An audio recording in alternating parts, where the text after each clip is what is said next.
select the Greenfield analysis, name it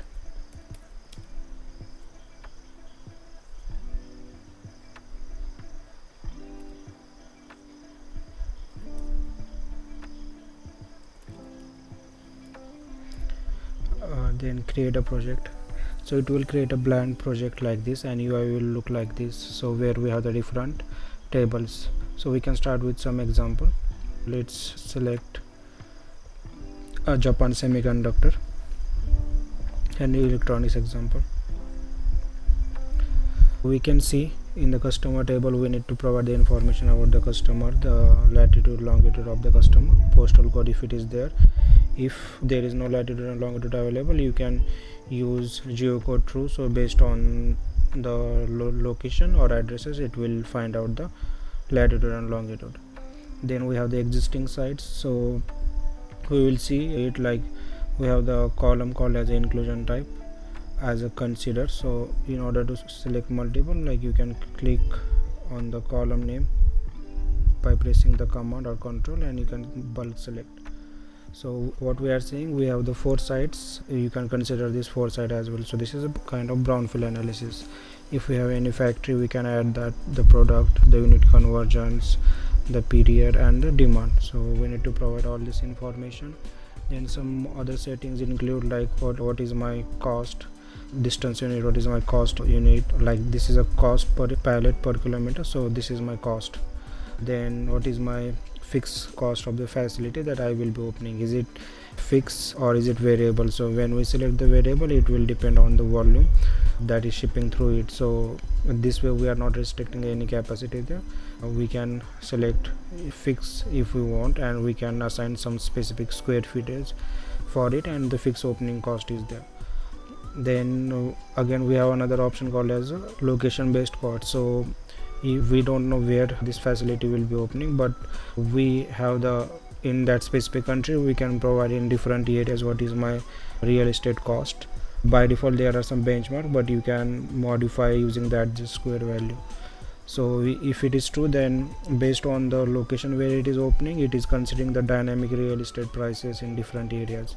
So by default, if it is false, then it will not consider that. And for CO2 emission, we can use the different type of the trucks that we have here, or we can add some custom truck as well. So and we can provide what is my CO2 emission. So all this information we can provide as an input. Then we have the Meridian X, where we can ask information about data query, transform some data, understanding the result inside, and some model creation from the raw data. Moving to the map view, so we can see the map where we have the customers and the existing sites. We can use the different format of the map using here, like we can hide a label, we can increase decrease the width, the base width for the arrows.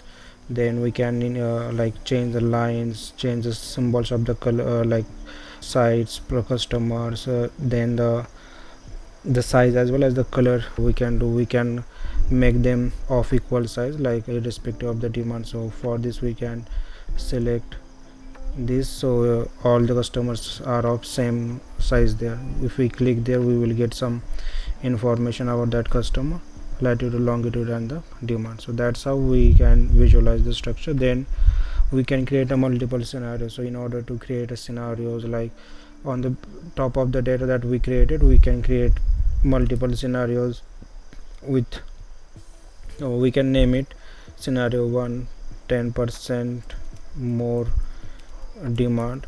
Then we can add a rule. So in this rule we can say like multiply demand for all customer by 1.1, so and create scenario. So this is one scenario we created. So if we go in the optimize, we can select the multiple optimization option for the greenfield or brownfield analysis. One is fixed number of site, then we want to cover the specific demand within specific distance limit, or is it purely based on the cost which is like MILP. So we can select that. If we select the 5 and we already have the 4 existing site that we consider, we made the inclusion type as a consider, so it will be including may be included in this one. We have the inbound versus outbound factor. So when we have some factory in it, so So what where we should put the weight, if it is 50 then inbound is equal to outbound, but if it is 0 100 or like that, then we are putting more weight on one leg compared to other leg.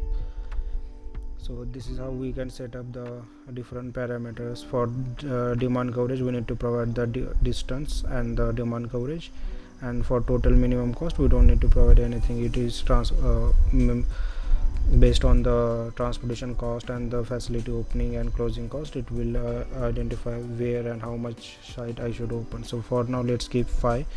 Then we can run the baseline and the scenario 1. So scenario 1 is with 10% more demand. So by selecting that, now we can run the two scenarios together.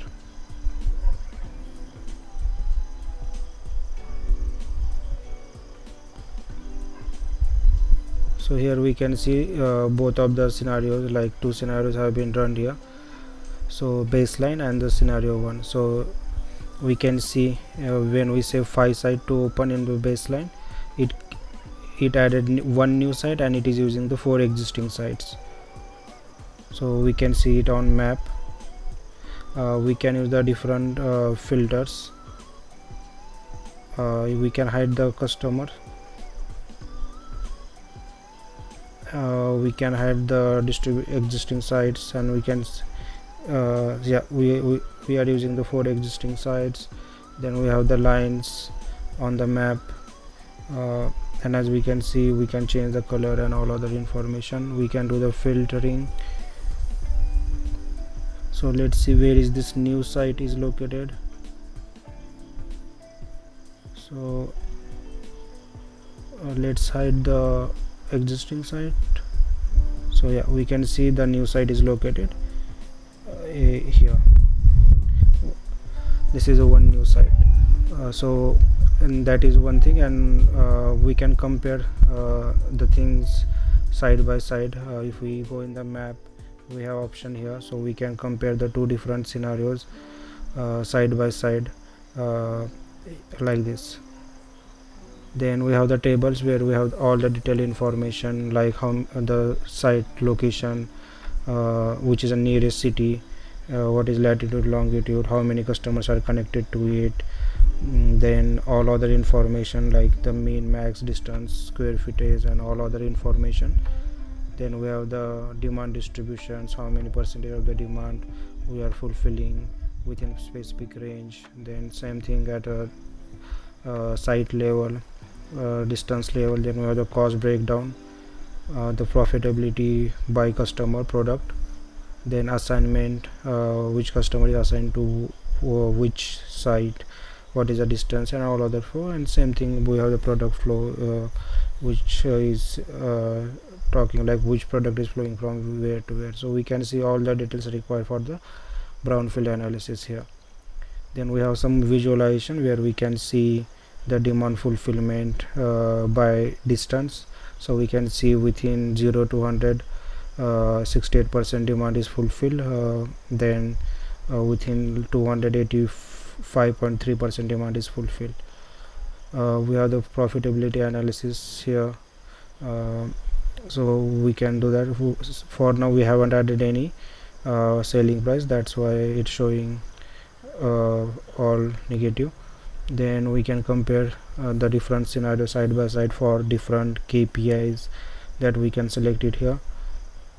So the current is this one. Then we can see the difference between them, which is a better. We can change the different coverage distance, and we can see to cover within 100 kilometers in different scenario how many percentage of the demand is fulfilled. CO2 emissions by different models, we can see it.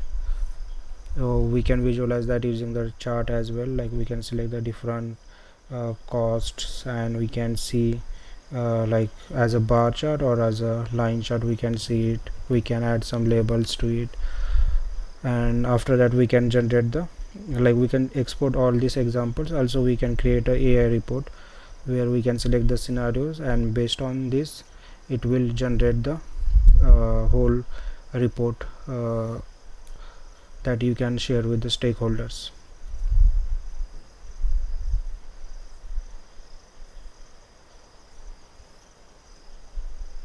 So report is downloaded, and we can see the downloaded PDF report. So in this way we can do the end-to-end Greenfield analysis